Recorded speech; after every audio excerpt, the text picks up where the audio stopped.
Hey guys, my name is Bex, and today I'm going to be not necessarily trying to convince you to vote for the Penguin, but explaining why the Penguin is the most well designed mob in this current mob vote, as well as why I think it should win.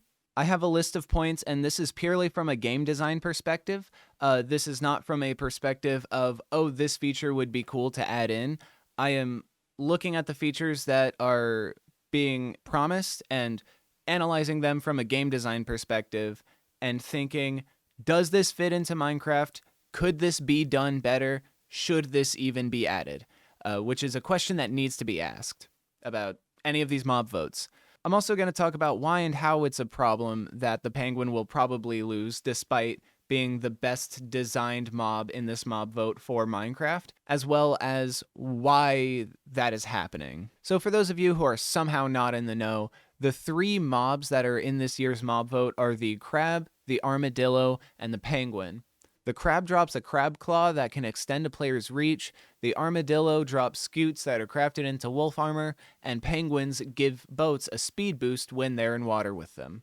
Now, on the surface, these are all, in my opinion, pretty good ideas, but when you look at them from a game design perspective and from the perspective of Minecraft's game design, two of these don't fit in their current iteration. Let's start with the crab claw because that's the most succinct one for me to critique and it's going to take up the least amount of time. Yes, it is useful, but there are questions that are left unanswered in the trailer where it was proposed. Namely, how will it work?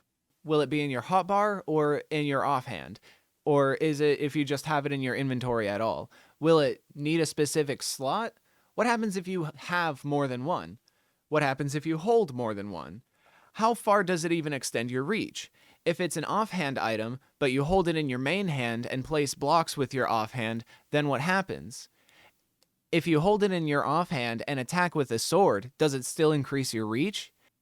If you hold one in your offhand and one in your main hand and then attack, does it increase your punching distance by one crab claw or does it stack? They have pretty obvious answers that could be deduced fairly easily, but it should already be explained in its proposition. The armadillo.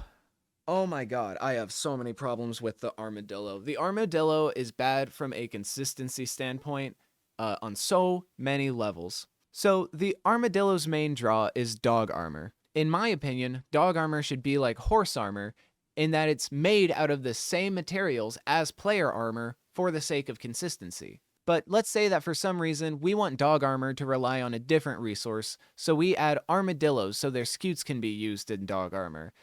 Except that we already have scutes in the game in the form of turtle scutes. So aside from adding a redundant item that could and should be easily replaced with an item that already exists, that begs another question. Why is one scute used for player armor, but the other scute is used for dog armor?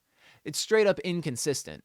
If the shape of the animal it's made from is a concern, then Minecraft turtles are certainly big enough for the players to turn their shells and scutes into a chest plate, but for some reason it's limited to a helmet, so even that would be inconsistent. If we want the savannah to not be boring, then let's add those meerkats and ostriches and termites that were talked about a while ago. And if we ignore everything else, it just adds unwanted complexity into the game by adding a resource that is used for one specific purpose and nothing else, when that purpose could be fulfilled by items that already exist in the game. Now, the penguin does have some flaws. For instance, it's not explained how the speed boost will work with boats. Will the penguin need to be in the boat with you? Does the penguin have to be in the water? Will it stack with ice travel? But I'm willing to overlook these because the simple feature that penguins are advertised to add is genuinely the most well designed. A lot of people are saying that the penguin is just Dolphin 2.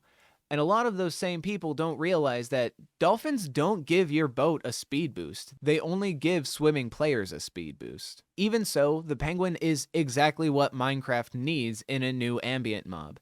It wraps up water travel because boats desperately need a speed boost. A player with Dolphin's Grace can easily outpace a boat, so you need to give boats some kind of boost to make using them actually worth it. You can't just give dolphins grace to boats, though, because dolphins only give grace to things that are under the surface of the water with them, because they solely exist in the water. Penguins are a way to give boats a water boost, which exist in water but not under the surface of it, because penguins also exist both in and out of water. It adds little to no complexity because it requires nothing on the player's part except for natural exploration and discovery, which is a core part of the game.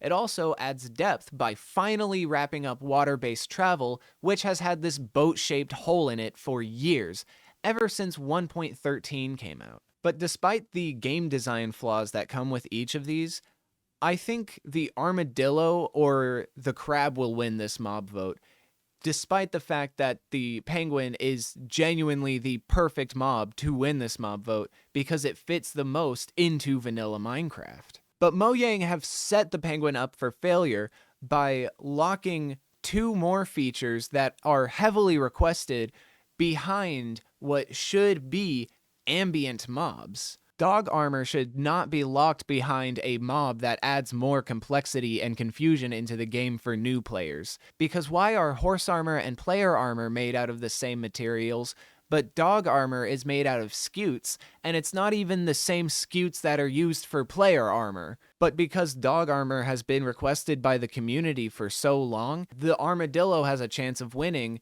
because despite its bad design, it's a feature that the community wants. And I hesitate to call the crab claw bad design, but I don't think something like this fits in a mob vote. I think it would be more at home in a building update or back when swamps were updated, since they're going to spawn in swamps anyway. And sadly, the average player doesn't care about game design. The average player doesn't care about the complexity of the game. What the average player cares about is that dog armor got added into Minecraft, and we've been asking for it for years. So despite the shortcomings of the other 2 mobs, the mob that is most well designed for the base game is going to lose because Mojang have set it up for failure by pitting it against 2 mobs that lock heavily requested features behind a mob vote. And those heavily requested features are not even fully designed and thought out. And also for people in the comments who are going to be like, why can't Mojang add all 3? Mojang is lazy. No. I'll link a few tweets in the description for you to read, but no, please stop with that. There's a reason they do the mob vote. I implore you to read those tweets that I linked because it gives important insight into why the mob vote and how the mob vote, and also the actual development process of Minecraft. And I don't know, something always strikes a nerve when people use modders' ability to code things relatively quickly as an excuse to berate and criticize Mojang. And then when we speak up and say, hey, actually, you're wrong about this and Mojang's not lazy, you get mad. Please pick a side. Pick a side, you know? Anyway, thanks for listening. It sucks that the Penguin's probably gonna lose, but fingers crossed it doesn't, because I genuinely think it fits the best into the base game. But the community wants what the community wants, and I am but a guy, so yeah, bye.